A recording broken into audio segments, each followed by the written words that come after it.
So when I started my record business in the music side of this, right? So you got Tupac, you got all these great artists, right? So I'm in the radio station trying to get my song played, and I bring my record up. You know, I'm from the South, but I live in California. I sound country. I got body. I'm sound like nobody understand me but me. So Tupac like, you about to get this played? I said, yeah, man, I'm about to get this played, right? I get up in there, the program director say, what you have, P? I say, body. He said, what is that? I said, man, it's a hit. He like, man, this don't work here, P. He said, bring me something next week, something better. I come back next week. He said, what you have? I said, body. He said, didn't I tell you to bring me something else? I said, yes, sir. I'll bring you something next week. Come back the next week. What you have? I said, body. Come back the next week, body. He said, man, I can't play. I said, can you just put it on one time and let the people hear it? And if they don't like it, I'll never come back again. He said, all right, just to get you from out of here, I'm going to put it on. The people called in and said, man, I love that record, body. And that's how my career blew up. And I also was on tour with Tupac. I'm there with the lights on. So don't be afraid to start with humble beginnings. That's why I'm so humble now, because I started with humble beginnings. Nobody gave me nothing I had to work for, so I appreciate it. And that's the message we got to give to the next generation. Appreciate every opportunity, go create opportunities. So I'm on stage when the lights on. Nobody coming to see me, they waiting for Tupac. I see one guy, I'm singing my song, body. One guy jumping up, I don't know if he drunk or what. This guy jamming. I said, I walk off the stage, 30,000 people, and walk to this guy and give him a No Limit t-shirt. I said, you like that? He said, man, I love it. So my brother's standing next to me. He said, man, why you so happy? I said, I got one. He said, got one of what? I said, a fan. I said, I'm going to turn that into $1 million. He said, yeah, right. I turned that, we done sold over 100 million records independently. And that's how God works. It's nothing but God, because not stopping, not giving up. People ask me, how bad you want to be successful? As bad as I want to breathe. At that time, I couldn't afford billboards. I made it with t-shirts. I print up all these t-shirts, put them on homeless people, gave them away to people. They was my walking billboard. I couldn't afford the big billboards, and I said, what can I do? Since I got to sell to the students, I created this thing called bus benches. You just see all the stuff with the lawyers' information. Yeah. Say, no, I'm about to put my music stuff on it. And that's what I did. So those things back then was like $15, $25 a bus bench. And that's how I flood up the market. Where you're trying to go at, only 2% make it. So just imagine, that's how hard you gotta work. So anybody that's doing something, imagine you thinking in your mind, is only 2% gonna make it with what I'm trying to do.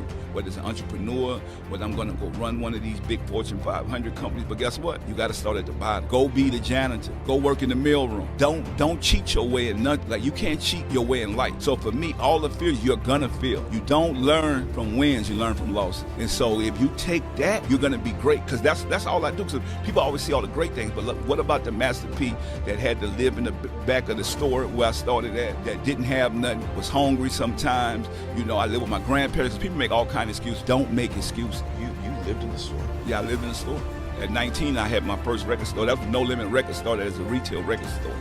Wasn't Snoop? Snoop was one of your signees, right? Yes. And then he left, and now you guys have gone into business again. Am I right about that? I signed Snoop from another company.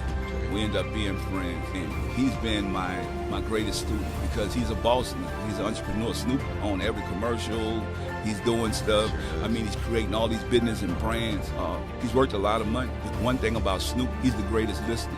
He like a sponge that want to absorb it. And that's what I love about my kids. I say, keep being a sponge. Keep being that sponge, because when you listen, they got a lot of people don't want to listen. They think they know it all. Don't be a know-it-all. You don't have to know it all. And so that's what I love about Snoop. He's a sponge. He soak it in, and then he go and create his own. So I feel like No Limit was a university, like a college. You come through there, you listen, you got what you need. You know that what I'm able to create and what I was able to do, take that and run with it. I look at people and say, okay, well, what they good in? Let me absorb some of this and add this to my game. Don't be afraid to do that. I think hard work and good people eventually win. I just asked Stephen A. Smith, I said, what's the difference with the GOAT? What's the difference? He said their aura and their humanity. Yes. When you're good to people, God will bless you. That's why you see on my shirt it say God made.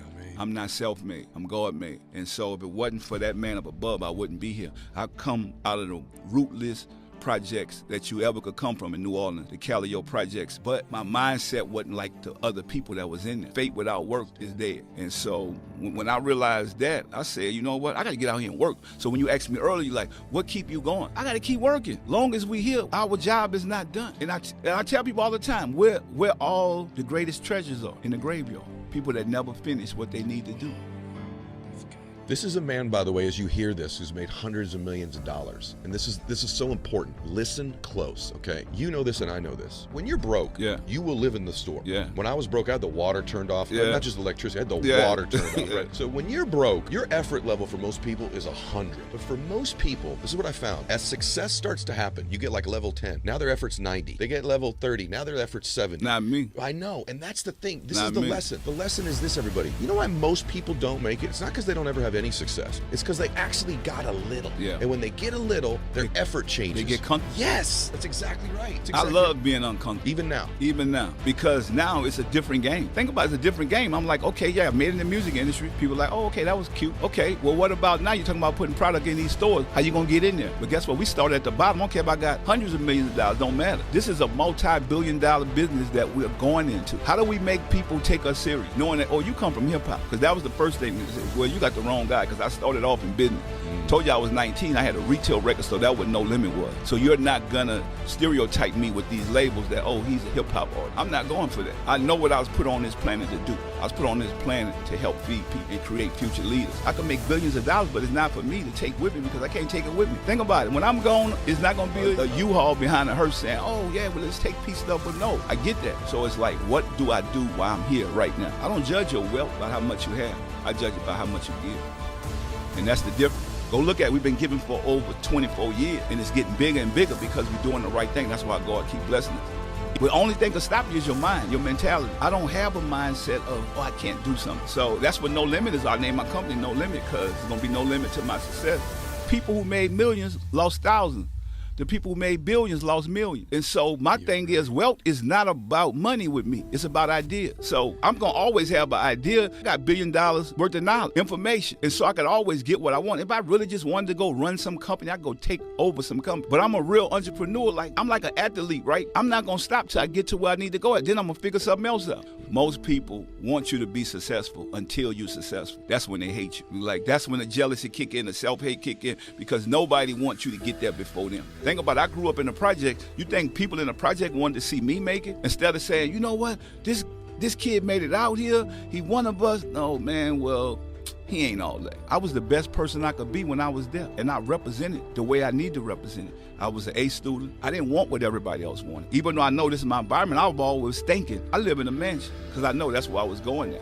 While they was thinking, oh, I live in the ghetto, I'm gonna die here. I'm like, no, I'm not about to die here. I'm about to make it out here because I already seen it, that I'm supposed to be living in a mansion. So I'm already dreaming big, thinking outside the box, looking at something else. I'm not looking at these bad conditions and thinking, oh, this for me. I'm like, no, this ain't for me.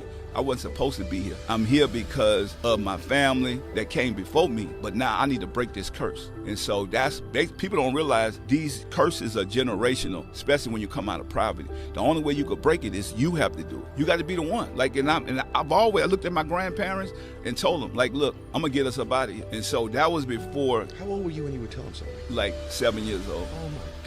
7 years old. I mean, I used to tell my grandparents, my grandmother said, baby, don't worry about it. We gonna be all right. I said, no, grandma, I'm gonna get us about it. And I always thought it was basketball. So I worked on my game to get to college. I wasn't even thinking about the NBA, even though I know I wanted to make it to the NBA, but I'm like, look, if I get education, then I'll be able to do something. I'll be able to get some better resources. And when I got to college, my coach was like, why you so happy, son? I said, Coach, I've been sleeping on the floor all my life. I never had a bed till I got my own bed when I went to college. And so, but I never was angry and upset. I'm like, that motivated me. Like, I'm gonna change this.